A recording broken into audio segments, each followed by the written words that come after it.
지시하셨네요. 왜 거짓말합니까? 진술 내용이랑 다 틀리잖아요, 지금. 전혀 앞뒤가 맞지 않는 말이 아닌 것 같은데 이렇게 맥락을 끊고 외부에서 지원하라는 의미는 뭐냐고 하면서 답을 그렇게 강요하듯이 질문하시면 어떡해요? 지시를 증인은 엄청 더 확대를 해서 국회의원을 끌고 나오면 본청 입구를 사람들이 막고 있으니 길을 열어주라 이렇게 이해를 했다고 진술을 하고, 또 국회의원을 포함한 국회의원의 모든 출입하는 사람을 모두 차단하라, 이게 확대 해석되거나 훨씬 넓은 범위로 지시를 내립니다. 그 이유는 뭐죠? 앞서 끌어냈을 때 통로를 확보하라고 한 지시가 사령관께서 직접 언급한 지시고 제가 지원하라고 표현을 한 겁니다. 증인. 그러니까 전후 관계를 정확히 말씀드리면 그러니까 그런 지시가 있기 때문에 그렇게 오해를 했다 이거죠? 검찰에서 정확한 워딩을 써야 되기 때문에 그냥 지원하라라고만 해석했는데 그게 뭐죠라고 물어봤을 때 사령관이 말씀하신 워딩들을 활용해서 증인 설명한 아까 겁니다. 그 사령관으로부터 끌어내라는 지시받고 예하부대 지시 안 내렸다고 얘기했죠? 예, 그렇습니다. 그런데 소추인 측에서 아까 이 특임대 이 지역대장한테 그런 지시 내렸다고 하니까 그거는 사령관이 그 끌어내라는 지시의 연장으로 지시를 내린 거다 이렇게 얘기했잖아요. 지시하셨네요. 왜 거짓말합니까? 소령은 제가 서강대교 북단에서 넘어오지도 말라고 했습니다. 근데 우리 임무가 뭐냐고 물어보니 특전사 우리는 그러한 인원들을 끌어내는 역할을 하는 것 같다라고 표현을 한 겁니다. 그럼 그렇게 얘기하지 않습니다. 차량도 출발했어요. 그러다가 3분의 1 지점 올 때 증인이 아까 진술한 대로 증언한 대로 차량을 멈춰서 임무를 해제했어요.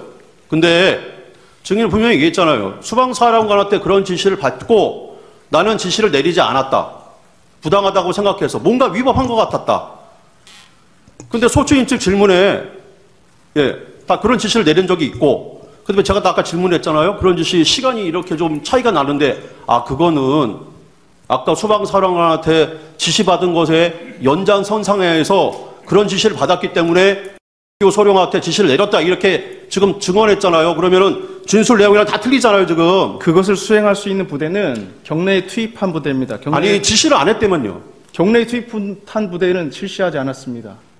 소령한테 국회 안에 소령한테 내린 증인의 지시 그대로 증인 진술서에 있고요. 이게 소령의 진술조서에 나와요. 국회 안에 있는 인원을 다 끌어내라 이렇게 증인이 지시를 내렸다는 거예요. 근데 증인 여기 국회 안에 있는 인원을 다 끌어내라, 이게 국회의원들 끌어내라는 소리입니까? 증인이 그렇게 지시한 거예요? 그건 아니죠. 국회 안에 있는 인원들을 끌어내는 것 같다라고 표현을 했고, 그거는 이미 저희가 사령관한테 재고가 된 상태에서 소령이 도착했을 때 서강대교 북단에서 넘어오지 않도록 한 이후에 그러한 역할도 우리가 하도록 되어 있는 것 같다라고 표현한 겁니다. 딱 하나만 질문하겠습니다. 재판장님. 딱 하나만 질문하겠습니다. 재판장님. 하나만. 잠깐 있어보세요. 예, 질문하십시오.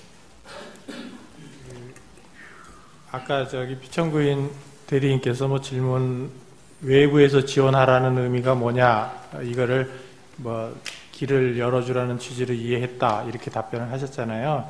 이게 이제 검찰에서 진술하실 때 이 맥락을 끊고 질문을 하니까 이제 마치 증인이 그냥 생각나는 대로 이해해서 답을 한 것처럼 그러는데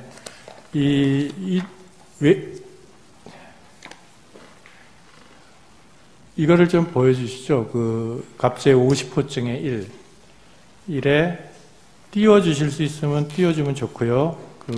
2613면 외부에서 지원하라는 의미는 무엇인가요? 들어있는 부분. 들어있나요? 들어있어요? 외부에서 지원하라는 의미는 무엇인가요? 그 위의 질문에 이제 증인이 답변하기를 사령관님께서 국회 본청 내부로 진입해서 국회의원들을 외부로 끌어내라는 지시를 하여 일단 알겠다고 했습니다. 그리고 그 임무를 하달하지 않고 일정 시간 후에 사령관님께 전화를 드려 단독으로 할 수 있는 작전이 아니다. 특전 사령관님과 소통해 보십시오라고 건의를 드렸다. 그것까지 맞죠, 다? 그렇습니다. 그랬더니 나중에 이제 중간을 빼고 사령관님이 전화가 와서 너희는 들어갈 필요가 없다. 이미 특전사가 국회 본청 내부로 진입해 있으니 너희는 외부에서 지원해라. 이렇게 지시를 해서 국회의원을 끌어내라는 지시를 철회하셨습니다. 그 다음에 외부에서 지원하는 의미가 무엇인가요? 이거에 대한 답변으로 특전사가 국회의원을 끌고 나오면 국회 본청 입구를 사람들이 막고 있으니 그 길을 열어주라는 취지로 이해했습니다. 전혀 앞뒤가 맞지 않는 말이 아닌 것 같은데 이렇게 맥락을 끊고 외부에서 지원하는 의미는 뭐냐고 하면서 답을 그렇게 강요하듯이 질문하시면 어떡해요. 됐습니다. 청구인 3분 하십시오. 특전사도 국회에 출동한다는 사실은 사전에 인지하고 출동하셨습니까? 아니면 현장에 가서 확인하신 겁니까? 현장에 가서 알았습니다. 네. 수호신 TF는 아까 대테러 임무에 특화된 부대라고 말씀을 하셨는데 예. 비상계엄 상황을 대비한 훈련도 합니까? 저희는 계엄에 대해서는 상당히 평상시에는 아예 생각할 수도 없고 전시에 그것도 대규모 연합훈련할 때 그 일부로서 상급부대에서 하는 훈련이지 저희는 계엄에 대해서는 일체 생각하지 않습니다. 네, 알겠습니다. 아까 처음에 출동 당시에 받았던 명령은 국회로 가서 본청 출입문을 확보해서 본청 건물을 통제하는 거다. 이런 취지로 말씀하셨죠.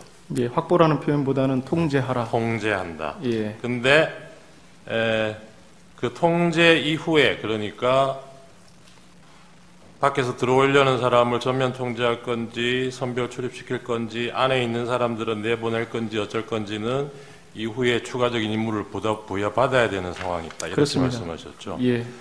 아까 제가 제대로 들었는지 모르겠는데 재고된 명령 이런 표현을 쓰셨나요? 그러니까 의원들을 끌어내라는 명령을 하달하시고 네. 제가 그거를 바로 하달하지 않고 고민하다가 예. 그것을 재검토를 요구한 겁니다. 그러니까 이 재고된 명령이라는 게 아까 앞에 얘기했던 그 현장 확보하고 난 다음에 추가적으로 받아야 될 임무 이렇게 보면 됩니까? 아니 아니면 그거하고는 다른가요? 국회의원들을 끌어내라는 임무에 대한 재고를 요청했다는 겁니다. 재고를 요청하셨다. 예. 그런 취지시군요. 알겠습니다. 1시 20분경에 그 앞에 이제 1시경에 소령한테 인원들 다 끌어내야 된다. 이렇게 일단 지시를 하셨다가 20분 뒤에 다시 전화해서 상황이 이상하다. 기다려라. 이렇게 다시 지시를 하시잖아요. 밖에 나와서 대기하라고. 예. 이때는 계엄 해제 요구안이 가결된 걸 인지하신 상태입니까? 저는 사실은 언론을 볼 수 있는 여력도 안 되고 상황이 아니기 때문에 그런 상황 자체를 이해할 수 없었습니다. 네, 몰랐습니다. 네. 저는 질문이 아니라 감사하다는 말씀을 드리고 싶어서 시간을 요청했습니다. 위법한 명령에 대해서 재검토를 요청하고 시민들을 보호하기 위해서 고민하는 그런 군인이 있었기에 우리들이 이렇게 안전하게 또 이런 심판정에 과연 우리의 헌법은 어떻게 지켜야 되는가를 이렇게 고민하는 시간을 갖게 된 것 같습니다. 진심으로 감사드립니다. 네, 제안합니다. 제가 하나만 물어볼게요. 아까 50호증 이 녹취서 보여드렸죠? 예. 김창학 씨하고 이렇게 대화한 건 녹취록요? 예. 그 원본은 어떻게 만들어졌나요? 녹음 원본은? 김창학, 제가 아는 범위내로는 김창학 대령이 이것을 제시한 것으로 알고 있습니다. 김창학 대령의 핸드폰에 있는 건가요? 녹음되어 있는 것을 예. 김대령이, 풀었네요. 김대령이 녹취를 풀었네요, 그죠? 예, 그러면 그 그렇습니다. 녹음 원본은 지금도 갖고 있는가요? 예, 제가 안 했기 때문에 아마 그럴 것 같습니다. 그럴 것 같다. 예. 지금 시간은 다 됐죠? 아까 한 가지 물어보신다고 했습니까? 그러면 3분 주십시오. 예, 저 변호사님, 아까 제가 그렇게 말씀을 드렸던 것은 국회에 15명밖에 들어가지가 않은 상태에서 그것을 알고 있는 보고를 받은 이준우 사령관이 그런 지시를 할 리도 만무하고, 두 번째로 이준우 사령관이 본 법정에서 계속 진술 거부를 할 가장 큰 이유가 조성현 의원의 그 증인의 이준우 사령관의 발언과 자기의 기억과 너무나 틀리고 일치가 되지 않기 때문에 계속 진술 거부를 한 겁니다. 오로지 지금 조성현 증인의 기억만으로 이준호 사령관이 그런 진술을 했다는 거를 인정을 하고 하는 게 조금 부당하다, 좀 고려가 돼야 된다라는 말씀을 드리는 거고요. 그 다음에 아까도 말씀드렸듯이 아까 조성현 증인은 분명히 이준호 사령관의 부당한 지시를 받고 지시를 안 내렸다고 그랬습니다. 근데 소유주인 측 질문에는 소룡에게 지시를 내렸다고 합니다. 그리고 그것은 저희 질문에 이준호 사령관의 지시를 받고 그 연장성상에서 지시를 내렸다고 이렇게 했습니다. 그럼 진술이 좀 불일치하는 거 아닌가? 그리고 그 연장성상에서 물론 국회의 어떤 자기의 임무를 파악하는 건 당연히 군인들이 상황에 맞게 파악을 합니다. 그렇지만 당시 국회 내에 14명밖에, 15명밖에 들어가지 않은 상태에서 조성현 대령이 국회를 외부에서 지원해라 라는 임무를 15명을 가지고 어떻게 국회의원을 포함한 국회 모든 의원들을 뭐 차단하라든지 아니면은 특전사가 나오면 혹시 조성현 대령님 그 당시 상황을 보고로 들었잖아요. 그죠? 국회 앞에 민간인과 군인들이 대치하고 있다는. 그러면 그 15명 가지고 가서 데리고 가가지고 그 인원들, 특전사도 그때 당시에 수십 명이 있었거든요. 그죠? 30명, 40명이 넘게 있었어요. 대치를 하고 있었단 말이에요. 근데 수방사 14명, 15명이 가가지고 그 인원들을 이렇게 통제를 해가지고 그 특전사랑 국회의원이랑 나오는 거를 이렇게 나올 수 있도록 해줄 수가 있습니까? 임무 자체가? 그렇게 임무 분석하는 게 그거 알고 계셨잖아요. 알고 계셨는데 어떻게 이렇게 임무 분석을 합니까? 이거는 임무 분석이잖아요. 자기가 이해하신 거잖아요, 그대로. 그러면 그 상황에서. 그 명시된 임무였습니다. 아니, 명시된 임무는 국회 본청을 하라가 명시된 임무고요. 그 다음에 이게 추정된 과업이잖아요. 이거는 본인이 추정하신 거잖아요. 저도 명시된 과업과 추정된 과업은 알고 있습니다. 이게 명시하신 거고, 이 말을 제가 지원해라라고 해석한 겁니다. 그냥 그렇게 해서 워딩을 한 겁니다. 아, 그러면 실제로 이준호 사령관이 이렇게 얘기를 했다는 거예요? 그렇습니다. 진술 조서에 그렇게 안 나와 있는데 그건 잘못 쓴 겁니까? 그래서 제가 지원하라라고 그렇게 얘기했고, 그래서 그 부분을 어떤 취지냐고 물어봐서 예, 그겁니다라고 답변을 드린 겁니다. 이거는 처음 나온 진술인데요. 그 정도 하시죠. 이거는 직권 정인이기 때문에 하십시오. 예, 증인. 예. 그때 그 증인이 데리고 간 부대원들은 버스에 10명, 스타렉스에 3명, 호란도에 3명 이렇게 타고 있었나요? 그렇게 아마 타고 있었을 겁니다. 증인은 어디에 타고 있었어요? 저는 따로 있었습니다. 제 지휘 차량으로 타고 있었습니다. 증인 지휘 차량 따로고. 그렇습니다. 여기서 말하는 버스는 중형 버스입니다. 예? 중형 몇 명 정도 탈 수 있는? 20명 정도 탈 수 있는 중형 버스 있지 않습니까? 근데 왜 거기에 10명밖에 안 타죠? 거기에 장비들이 다 들어가기 때문에 많이 타면 탈 수가 없습니다. 아, 그렇구나. 물자 장비들이 거기는 즉각 출동할 수 있는 부대이기 때문에 세트화되어 있습니다. 예. 그렇기 때문에 공간들을 많이 차지해서 인원은 일부만 탈 수 있습니다. 예. 그래서 이 부대원들하고 같이 이동한 거죠, 증인이? 먼저 이동했습니다. 증인이 먼저? 아니, 앞서 말씀드린 것처럼 사령관께서 그 즉각 출동 부대가 먼저 이동시키고 본인이 제일 먼저 가고, 그 다음에 즉각 출동 2개 팀이 먼저 가고, 그 다음에 제가 가고 하는 타임라인이 그렇습니다. 예.